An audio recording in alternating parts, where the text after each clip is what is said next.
to East Africa. And, I want to emphasize from the outset that it's been a great pleasure to do a lot of this research in collaboration with ICPAC. And the foundation of the predictability, the increasing predictability, is the increase in heat in the Indo-Pacific oceans. And you may hear or see on the news, statements like climate change is making climate less predictable. Well, I would really disagree with that. And I think, we've really seen that over the last, say 12 years or so, where we've seen a series of strong El Ninos and La Ninas, which are associated with really warm waters in the East Pacific, in the West Pacific, and then Indian Ocean dipoles, which are associated with really warm water in the Western Indian Ocean or the Eastern Indian Ocean. And so if we just look at a time series shown as a bar plot of heat content in the ocean, so as the world is warming up and we're getting more greenhouse gases in the atmosphere, there's more energy going into the oceans, and it's building up really quickly. So if we, look maybe between the 1960s and 70s and the 1990s, we see this going up by a huge amount, about 6 times 10 to the 22 joules over 30 years, which basically is about 14 million nuclear bombs going off in the ocean. That's just a lot of energy. But if we look over a more recent period between 2015, when there was a big El Nino, in the last couple of years when we had this series of really strong La Ninas and 5 sequential droughts in the Eastern Horn of Africa, we see the same increase in about 8 years. So it's increasing really rapidly. And that poses a threat, but it's a threat that we can at least partially counter through the work of groups like ICPAC that are forecasting better and better these climate extremes. So, as Hussein discussed so eloquently, there was a series of 5 really devastating droughts in Eastern East Africa. The worst of them was in the March, April, May long rains of 2022. This was from a joint alert put out by ICPAC and the Famine Early Warning Systems Network, who I work very closely with, and many, many others, just showing that there was really widespread dryness across, Ethiopia, Kenya, Somalia. And this was the latest in a sequence of many droughts since 1999. So about half the time, the long rains in this area have been really dry. And we've been working really hard to understand the drivers of these droughts and work out ways to predict.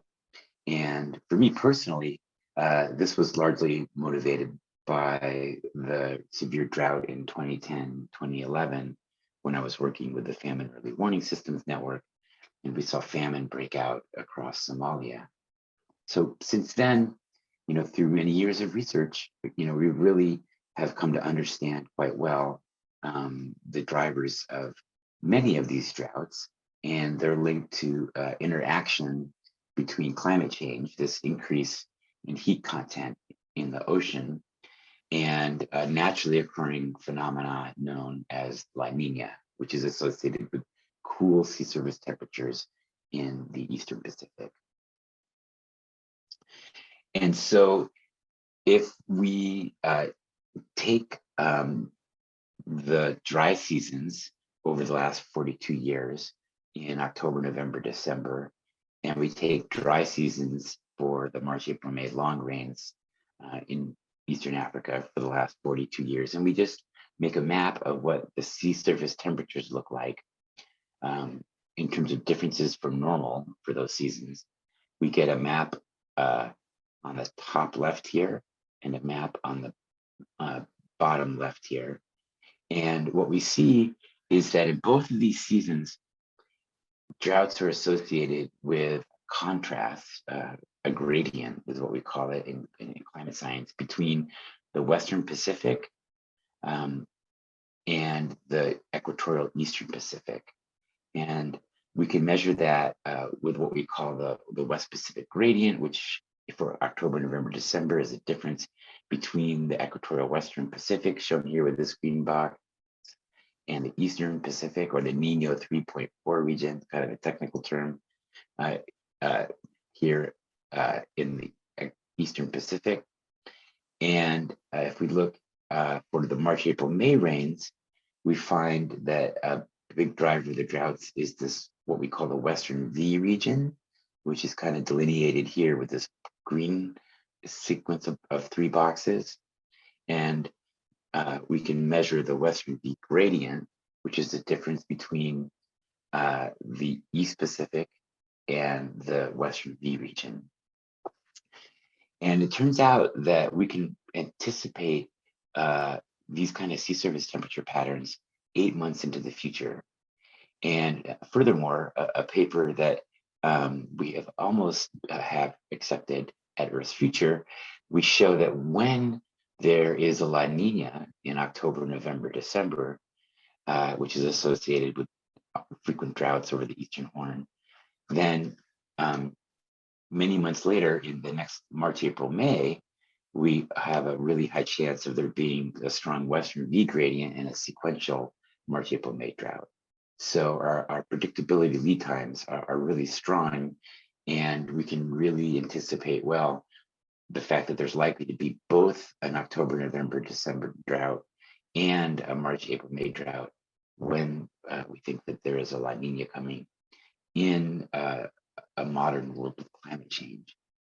And a big part of the foundation for that predictability is the fact that when there has been a La Nina since 1999, we see that very often the West Pacific regions here in October, November, December, or in this Western V in March, April, May, is extremely warm in the observed record. So what I've done is just plotted a time series of sea surface temperatures in these regions, and then just filled in these really warm La Nina seasons that were also associated with droughts in the Eastern Horn.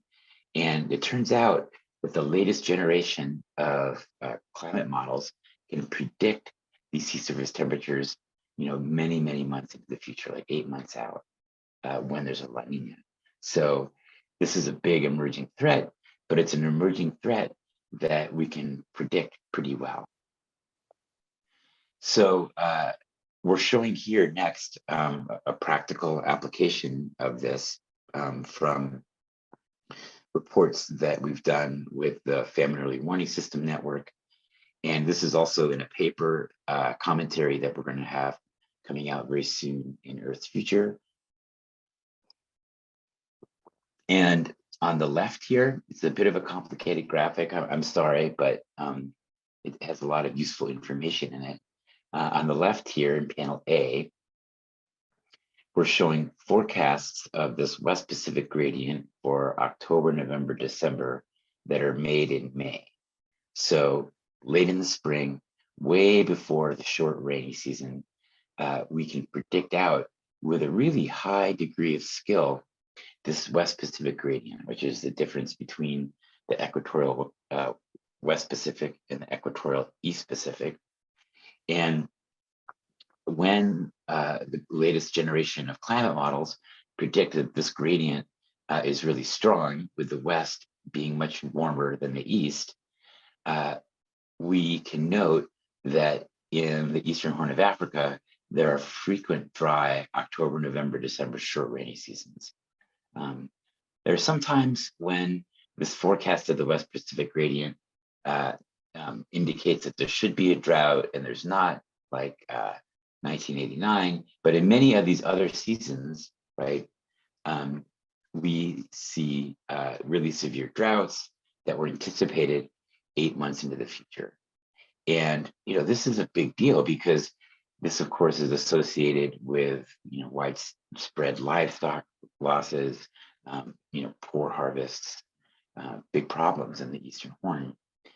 And if we do a similar kind of forecast later in the year in September, using this Western V gradient, which is very similar, it just uses a little bit different measure of warming in the Western Pacific, we again see that dry seasons in the March, April, May Longhorns are pretty well discriminated by forecasts made 8 months in the future of this Western V gradient. There are some seasons where this forecast process doesn't work very well, like 2018, you would have expected it to be dry according to this prediction system, but it turned out to be very wet. So you're never 100% right, but many of the droughts, like 2022, were anticipated far into the future. Thankfully, we were wrong with this system in the March, April, May 2023 long rains. As you may know, there was a really rapid transition out of La Nina conditions associated with cool East Pacific sea surface temperatures. And we're now transitioning into an El Nino. And if you don't mind, I'm going to speak just a few moments about that, because this is a thing that the Eastern Horn is going to be facing very soon. And if we look at a similar kind of plot for East Pacific sea surface temperatures, often called Nino 3.4 sea surface temperatures, which is a common measure of El Nino strength. This was just produced this week by me based on the latest climate model forecasts. We see that, oh my gosh, we've jumped from a couple years of strong La Nina conditions into a situation where we're very likely to be seeing a strong El Nino situation. And those July, August, September El Nino conditions in the past have been associated with very frequent dry seasons in northern Ethiopia. And this is, really what we're seeing is the climate warms, is really frequent La Ninas, really frequent El Ninos, really frequent positive Indian Ocean dipole events, negative Indian Ocean dipole events, lots of climate volatility. And so we're quite concerned about the potential for drought in Ethiopia, northern Ethiopia, in July, August, September. And the analysis that we're just completing right now, and we're going to be posting this probably in a blog post next week and communicating to the Famine Early Warning System Network, is that when there has been moderate to strong El Nino, is measured by this Nino 3.4 index in the Eastern Pacific, we see really frequent dry outcomes in northern Ethiopia in July, August, September. The region that we're talking about in particular is this blue box here, but composites of July, August, September rainfall for these analog seasons circled here in blue, it doesn't look very good. So there's a really high probability of below normal rains over northern Ethiopia as we quickly switch from this multi-year La Nina into what appears to likely to be a strong El Nino. And then furthermore, we're also seeing in the latest climate forecasts a prediction for the emergence of what's called the Indian Ocean dipole. And this is a pattern that's associated with really warm sea surface temperatures in the Western Indian Ocean, cool sea surface temperatures in the equatorial Eastern Indian Ocean. We saw this in 2019. And we'll see if the models are correct, but they're predicting another strong positive Indian Ocean dipole event like 2019. And so not only are we like jumping out of this La Nina condition really quickly, we are landing in a really exceptional kind of climate space that has both a strong El Nino like 2015, or it's predicted to be like a strong El Nino in 2015, and it's predicted to be a strong Indian Ocean dipole like 2019. So we're sort of getting these two extreme years coming at once. And if we just do a scatter plot of El Nino strength on the x-axis and the observations, and the Indian Ocean dipole strength on the y-axis and the observations for September, October, November, December, and we pick analogs based on years that were similar, and look at rainfall during these types of seasons, they're shown on the right. We see that there's a really high chance of above normal rains, which could be beneficial in many cases, could help, recover pastoralist livelihoods and herds, and lead to good crop production, restore aquifers and various water reservoirs. But it could also lead to flooding, and of course, I'm sure the desert locust outbreak is in everybody's recent memory. So I'll stop there. I'm so honored to be able to participate today. And I'll just conclude with the fact that since 1997, assuming that we have another El Nino and Indian Ocean dipole event, there'll have been 13 La Ninas, 9 El Ninos, 9 Indian Ocean dipoles, which is job security for all the climate forecasters working at ITPAC. And the work that they're doing is incredibly important. Thank you very much.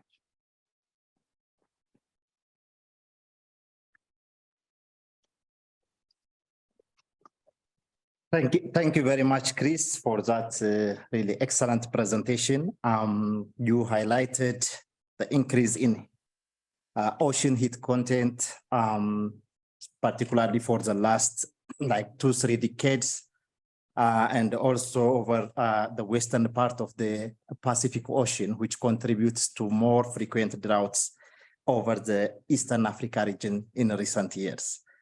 You have also indicated that MAM 2022 was one of the driest on the record, which is also linked with this strong sea surface temperature gradient over the western part of the strong sea surface temperature gradient between the western and eastern part of the Pacific Ocean. You have also highlighted that the models have good skills in predicting sea surface temperature. So that's now we are able to predict the rainfall at longer leads in advance for this March to May rainfall season, because of this strong association between the sea surface temperature over the Pacific and the March to May rainfall season. And later on, you indicated that the influence of the Indian Ocean dipole and the El Nino Southern Oscillation over the Eastern Africa region during the different rainfall season. When we have this El Nino, we expect below average rainfall over Ethiopia during JJS season, while we expect increased rainfall during the October to December rainfall season over the equatorial part of the Eastern Africa. So I think that is very critical. We are heading this to the October to December rainfall season. And so you indicated that there will be high chance of above average rainfall during that season. And you later on, you indicated since 1997, we have seen an increase in the frequency and intensity of the Indian Ocean dipole, and also the Southern Oscillation, the El Nino Southern Oscillation events, which again are contributing to the extreme events, particularly drought over the Horn of Africa region. So thank you very much for this. We will have Q&A later on. So I would like to remind our audience, if you have any questions, please post them on the chat. So we'll give you the opportunity later on. So now we can move to the next panelist, Dr. Marceline Gudashava. Hi everyone, I'm Marceline Godoshama and I'll be talking about climate forecasting at ICPAC. We'll focus on the status and prospects. First, let's have a look at the trends in the global disasters. It is clear that in the past decades, the disasters have increased. So you can clearly see from this graph that there has been a steady increase. This has led to loss of trillions of dollars, and we can see from this graph that is representing the losses from the disasters. Unfortunately, in the future, it is projected that the frequency and intensity of the extreme events will increase. Thus, there is need to improve the skills of the forecast in order to safeguard the livelihoods of the billions of people. I'll then talk about the current techniques that we are utilizing at ICPAC. So we utilize statistical and dynamical downscaling in producing our forecasts. For statistical forecasting, we use this for the monthly and also the seasonal forecasts. So in statistical downscaling, we aim to build relationships between two data sets. So we are aiming to build the relationship between the independent and dependent variables. And then from the model that we have created, we then forecast. So currently we are using two regression techniques, that is logistic regression and also linear regression. We also utilize the canonical correlation analysis method. For dynamical forecasting, we use the weather research and forecasting model, and this is done for the weekly, monthly, and then also at seasonal timescales. We have used this to calculate the intra-seasonal characteristics. The major advantage with dynamical downscaling is that it's able to capture the local features such as the topography, land cover, and large inland water bodies. The major differences between the two techniques is that statistical downscaling is less computationally expensive.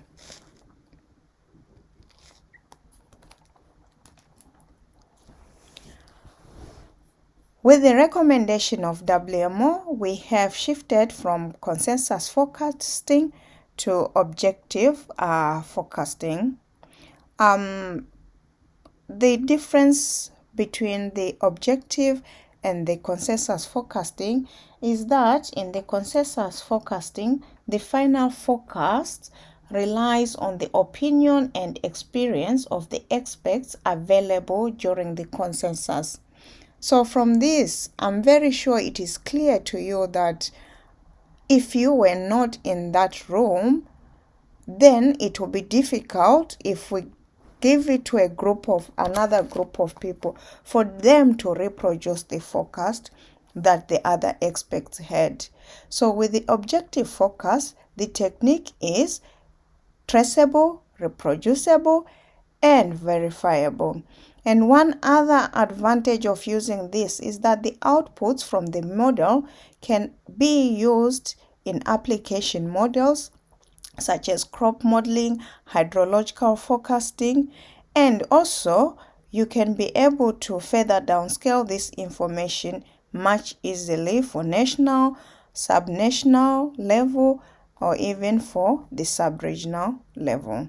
And here what we are showing here is an example of the output for the objective forecasting system.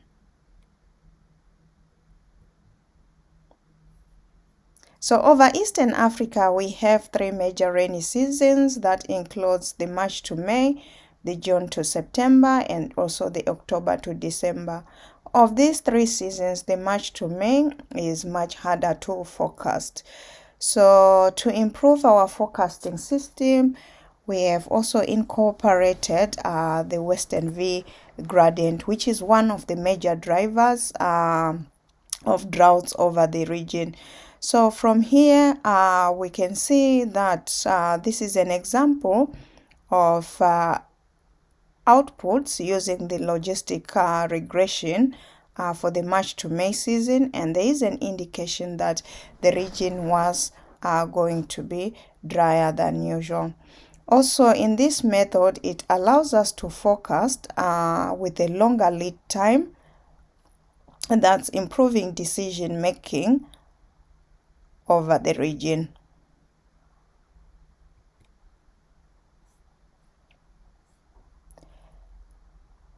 So in recent years, there has been a lot of development in terms of the science for subseasonal forecasting. And the good news is that Eastern Africa, the scales of the models is higher, and it has been termed as a sweet spot for subseasonal predictability. This subseasonal forecast bridge the gap between the short term and also the seasonal forecasting, allowing for better decision making in different sectors, including the agriculture, energy, water, and resource management. And as we can see from here, we actually see that this is where you are now setting what options do you have, and you can utilize this one for the tactical decision making. At ICPAC, we have co-produced a subseasonal forecast using the real-time S2S datasets under 2 projects. So we co-produced products with the Food Security and Nutrition Working Group, and also we had co-produced products for the energy and water sector. Within the ICPAC system, we also have a subseasonal forecast, and as I have mentioned before, we use the weather research and forecasting model to do this. So from here, you can see a plot which was indicating that in some areas of Ethiopia, the country is likely to receive very heavy rainfall. And this has proved to be very useful in terms of decision making when it comes to the possibility of floods over a certain area.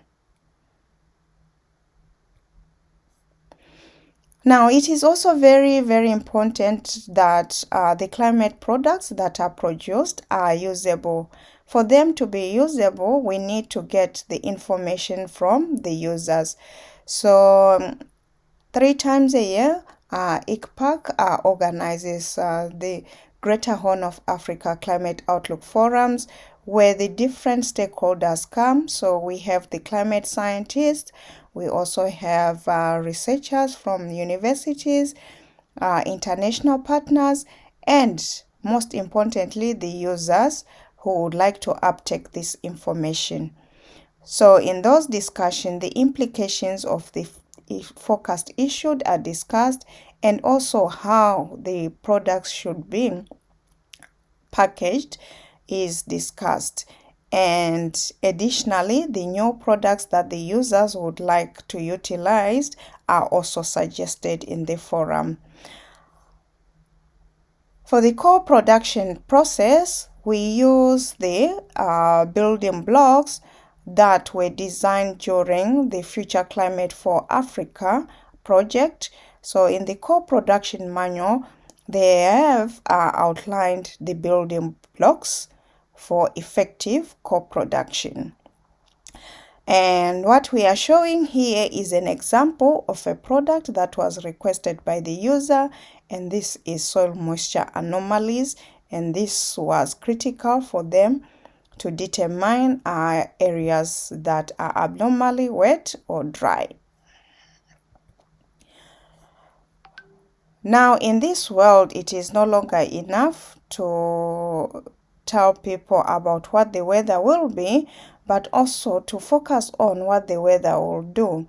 So ICPAC is moving towards impact-based forecasting. We have started the process of developing this forecast, integrating the climate information and the socio-economic data. Unfortunately, of our region, there is scarcity of the socio-economic data, and most probably looking at other proxy socio-economic data sets will help us to solve the problem of limited data sets. So with this, the climate information that will be disseminated to the user will contain the risk level, and it is much easier for people to interpret. Once they see the red, they know that their risk level is very high. They know that the chance of having this extreme event and its impact is quite high. And here what we are showing are some of the products that we have co-produced with the users, and this was over Karamoja, and the focus was on the drought events. And this, the users defined there are different thresholds for moderate, severe, and also for extreme. And then for ease of interpretation of these plots, they also requested that we overlay these plots so that they can easily identify which areas are in danger and in which areas they should put the resources to. Now, another important thing that as scientists, especially climate scientists, that we are always accused of is talking to ourselves and disseminating climate information that users cannot uptake and cannot interpret. So here we focus on effective communication, especially about the probabilistic forecast, and also think about how to break down that information to enable scenario planning within the stakeholders. Additionally, we have developed a tool that is able to give people summaries on how many people are likely to be impacted by a certain hazard. So here we are showing the drought conditions. So this is from the Drought Watch, and it's available in the East Africa Hazards Watch. And then here we are showing the likelihood of flooding over Kenya. And then also to aid easy dissemination of the climate information, there is training of a number of journalists. There is a MOOC that was developed, and also there is seminars that are being held to train the journalists on interpreting and dissemination of the information.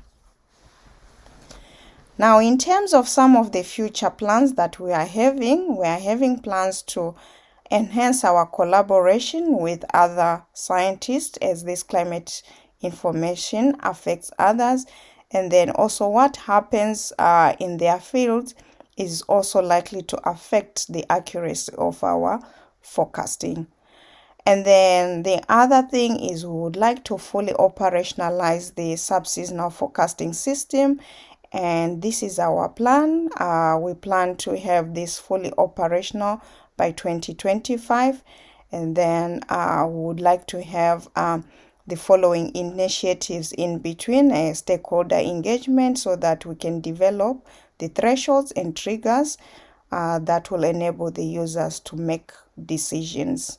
And then also have the capacity building workshops so that we have all the NMHs fully equipped with the capacity to produce these forecasts. And one important thing that is really coming up in any meeting that you go to or all over the internet is machine learning. So there are probably people who are experts in this room for machine learning, but I'll just continue talk a little bit about what machine learning can do.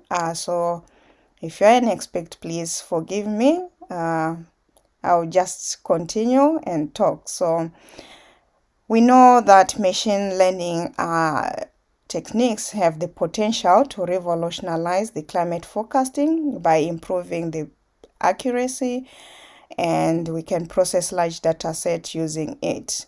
And one big advantage also is that it can also be able to capture the complex climate dynamics. Also, ingesting all these data sets can also help us improve in the climate predictions. And looking at those relationships, we can also be able to identify the nonlinear patterns that we could have missed with other techniques. So combining all the different techniques that we have available, the statistical, the dynamical, and then also machine learning has the potential to improve the forecasting system. At ICPAC, we have started working on this. So through the CONFA project, we are currently working on algorithms to develop the seasonal forecasting over the region. And then through a project that is being funded by Google, we are working in collaboration with the University of Oxford, ECMWF, and WFP to develop sub-seasonal to seasonal forecasting systems. So unfortunately, I was not able to join you live for this webinar, but if you have any questions with regards to this talk, please feel free to reach out to me on this email address. Thank you. We thank Dr. Marceline Gudoshava, the climate modeling expert at ICPAC, even if she's not able to join us in this webinar, but the presentation was really wonderful. So she highlighted the progress and achievements made in ICPAC in terms of producing tailored products. She indicated that that ICPAC have moved from this consensus-based forecasting approach to an objective-based forecasting approach. And we started producing that forecast since May 2019. She also indicated that the new techniques are developed by the Chris Funk. ICPAC is implementing that to improve the skill of the March to May rainfall season. So one of the techniques that we use is this logistic regression approach by using the sea surface temperature gradient over the tropical Pacific Ocean. She also highlighted the importance of this extended climate forecast beyond the short-term weather forecast. She highlighted the importance of this co-production to increase the usability of this climate products. She even indicated that some of the products and services developed based on the user needs, including the soil moisture forecast and also other tailored climate products. She highlighted that ICPAC is currently moving toward this impact-based forecasting approach, despite the challenges in accessing the socioeconomic data sets from the different sectors. And she showed the work that has been done over the Karamoja region in collaboration with the WFP. She also highlighted the importance of climate information communication. And later on, she indicated ICPAC's future plans. One is to fully operationalize the sub-seasonal climate forecasting, which is very critical particularly for the agriculture sector. And also the plans also to move or to use this machine learning approach to improve the forecast. On that one, she highlighted the work that is ongoing in collaboration with University of Oxford, and also ECMWF and WFP to improve the subseasonal climate forecast using the machine learning technique. Yeah, we thank her. If you have any questions, please post them on the chat again. Now, in the Q&A, not in the chat. Yeah, sorry for that. Now we can move to the other panelist, Dr. Balakrishnan. Dr. Balakrishnan is a researcher at Barcelona Supercomputing Center. And Dr. Balakrishnan, decision makers are interested in the long-term climate prediction, which spans from 1 year to 10 years into the future for the strategic planning. And you have done a lot of research in that area, particularly in assessing the potential value of this decadal climate prediction in the development of climate services, evaluating the skill of this decadal climate prediction, and also their usability.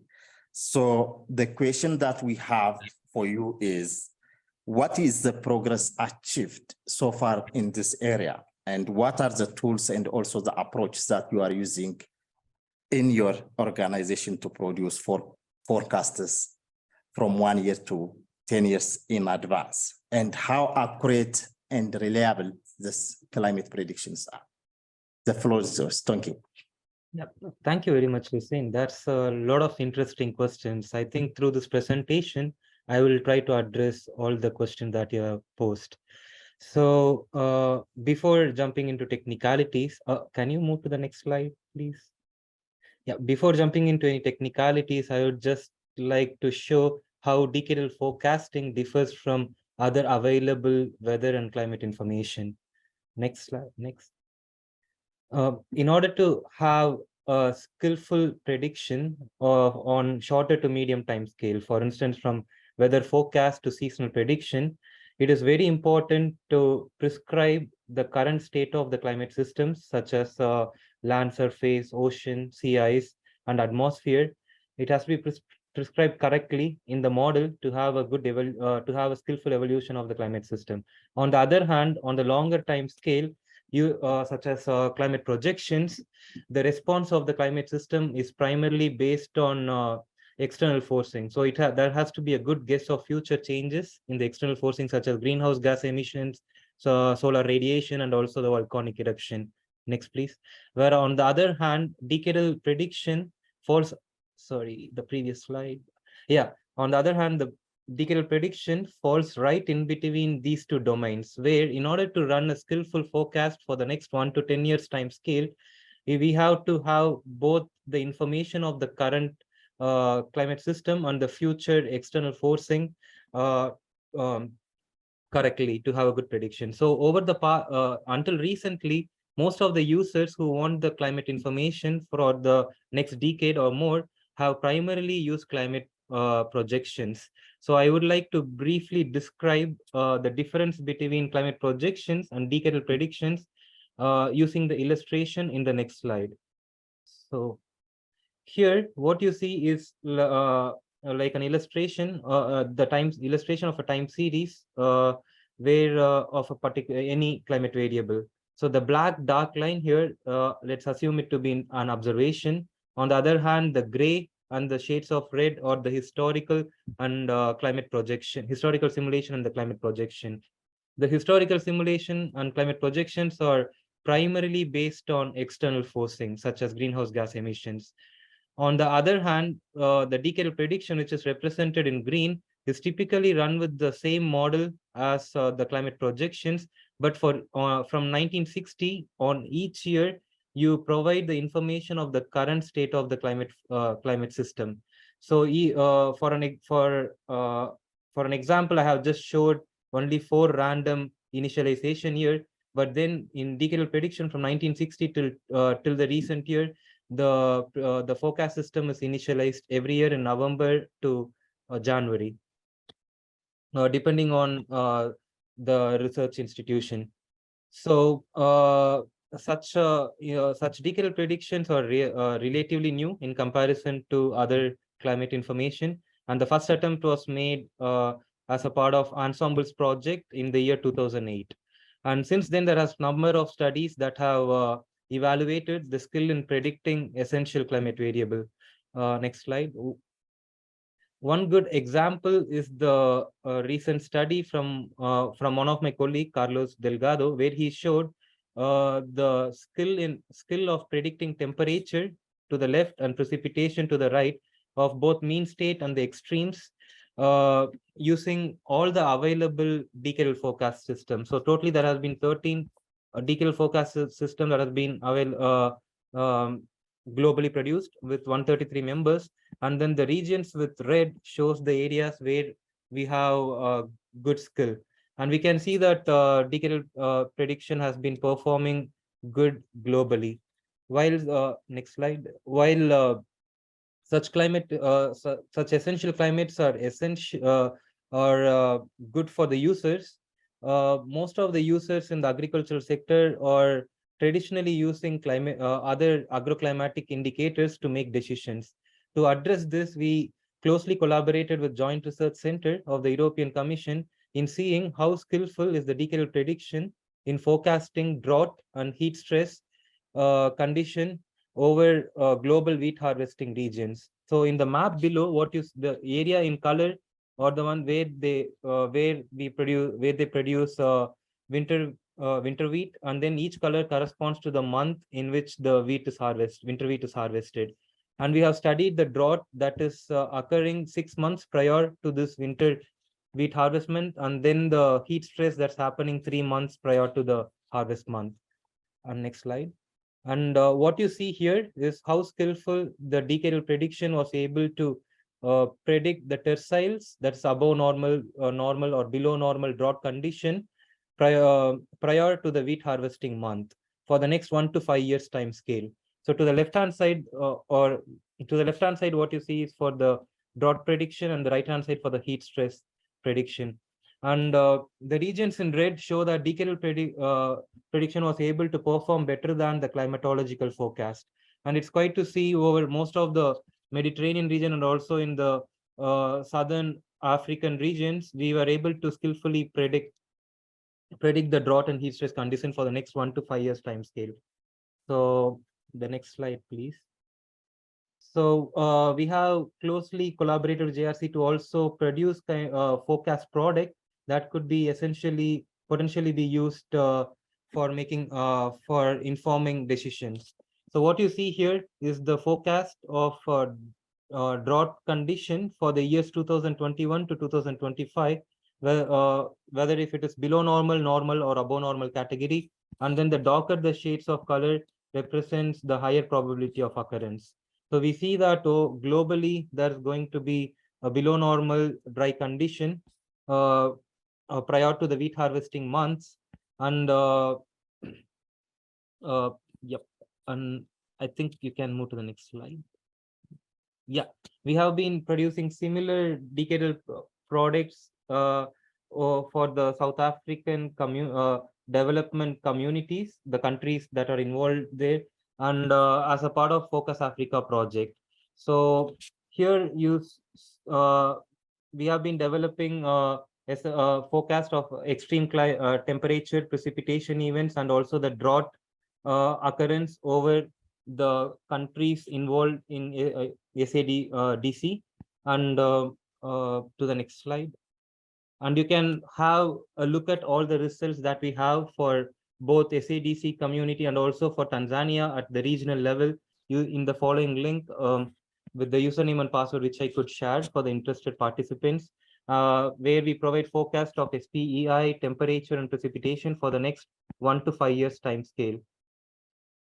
So next slide, please. Yeah. So the key takeaway is like we were able to show that decadal prediction has now demonstrated enough quality, both in terms of skill and reliability in predicting several essential climate variables and also climate extremes. And such prediction could be used to inform decisions for not only agricultural sector, but also the others sectors that are impacted by the recent climate change. And then also what we found is during the study, the co-production was very fundamental, like to have the need to understand the user needs first and to develop the product. And I will stop it here. Yeah. And I am ready to take up any questions from the slides. Thank you very much, Dr. Balakrishna, for that wonderful presentation again. That's really interesting. The decadal climate predictions are not really being produced and used, particularly in our region and in most parts of Africa. So it's really great to hear about your work on that one. You indicated the difference between the climate prediction on decadal timescale and also the climate projection, how they differ in terms of this model initialization and also the forcing. You also indicated the skill of this decadal climate prediction in predicting drought particularly. And you have really showed us there is a good skill in terms of producing this drought indicators from 1 to 5 years. Yeah, and you also highlighted some of the products, the climate service products that you produce on this time scales. And later on, you indicated that there is a need to further investigate again the skill of this decadal prediction, even if there is still some skill in producing some of the drought indicators and other heat stress related products. So we thank you very much for that. Now we can open the floor for the questions and answers for our panelists. There are some questions posted on the Q&A, so I will be reading a couple of them. I think some are already responded to those questions. This one came several times.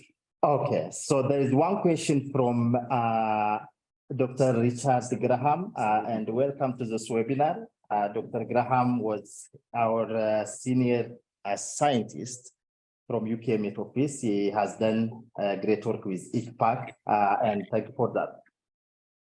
So you mentioned that the Western V gradient seems impressive in picking out the MAM drought years. You mentioned that it misses some years, example 2018. Any idea why is that? So this question is for Chris.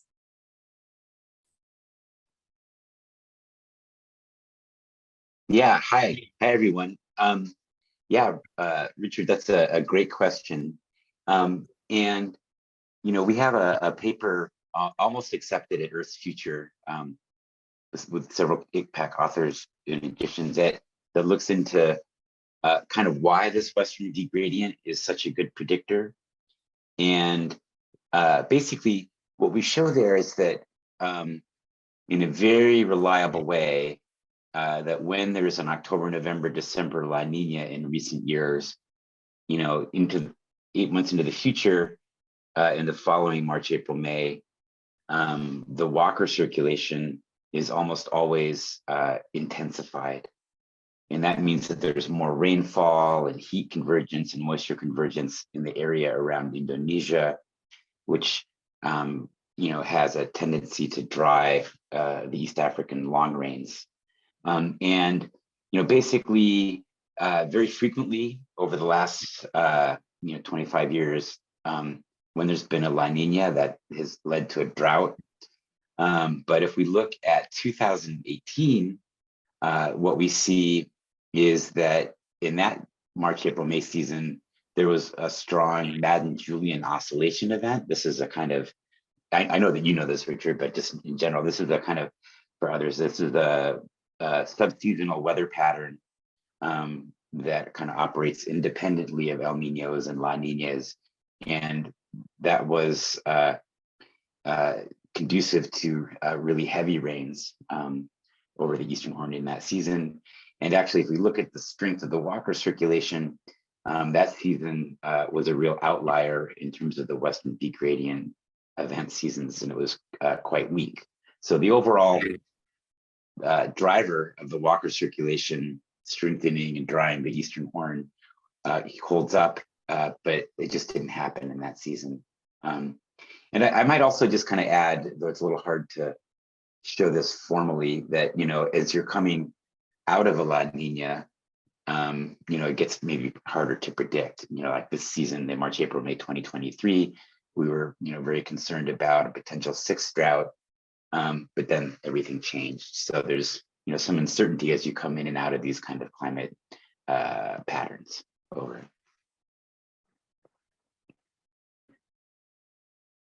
Thank you very much, Chris, for that explanation. Then there is another question also from Richard Graham. That one is for Marceline. Many thanks for the presentation. Could you say more about ICPAC's role in the Google Machine Learning project? Will JHA, that is the Greater Horn of Africa, be a focus region?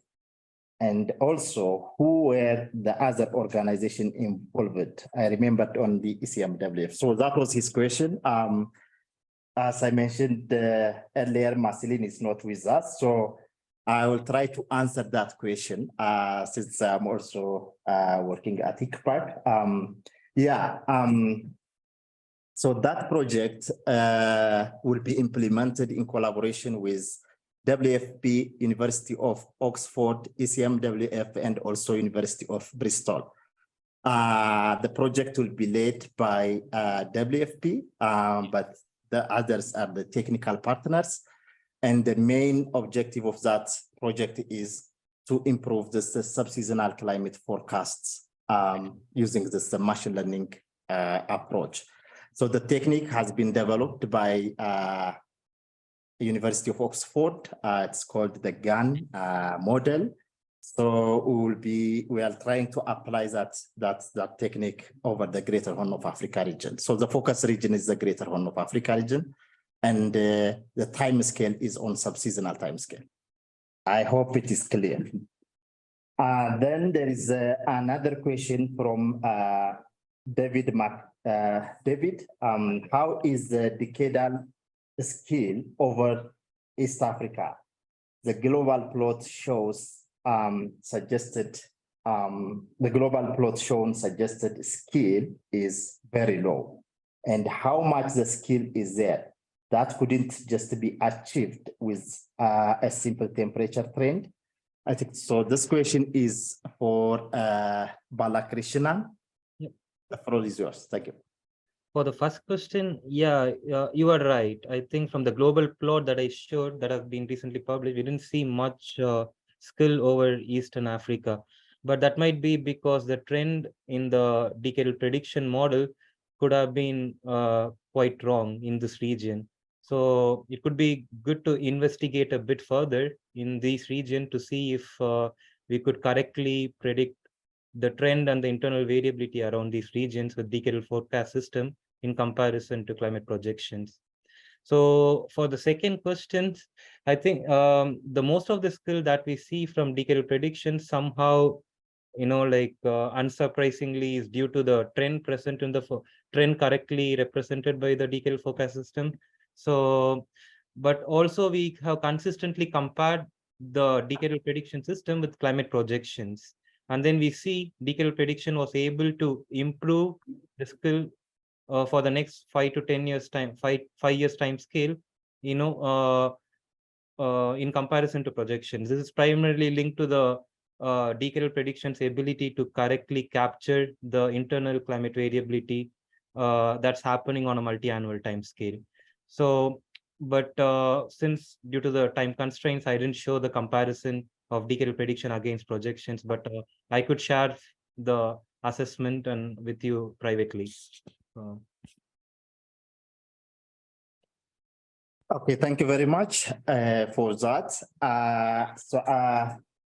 most of the questions I think posted in the Q&A have been answered, but there is one question which has not been answered so far. How can East African countries create a regional mechanism to prevent and reduce natural disasters? We know that El Nino is coming for the next years. So I think this question probably will be okay for Chris.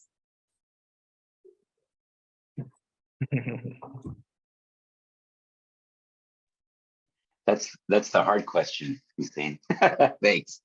So, I think,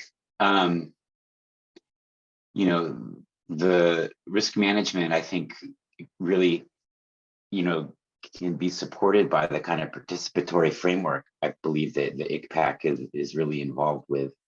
And, I was really heartened to hear Maslin talk about, the components of training, like talking to reporters, talking to different, risk management agencies. And I think about it as this process, where we start with data from satellites and climate models, and then we translate that into information like with the forecasts. But then to make that information actionable, there has to be, engagement with, many, many different agencies, because really risk management, happens at a local scale. So there's a real need to downscale and move to a local area. So it's really just by, working together and being smarter together that we can manage the risks. But I think that there's a lot that can be done.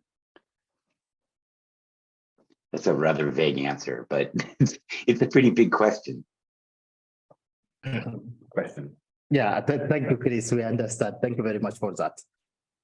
I think that's all we have for the questions. So most of the question has been answered, so we don't need to waste time on those. And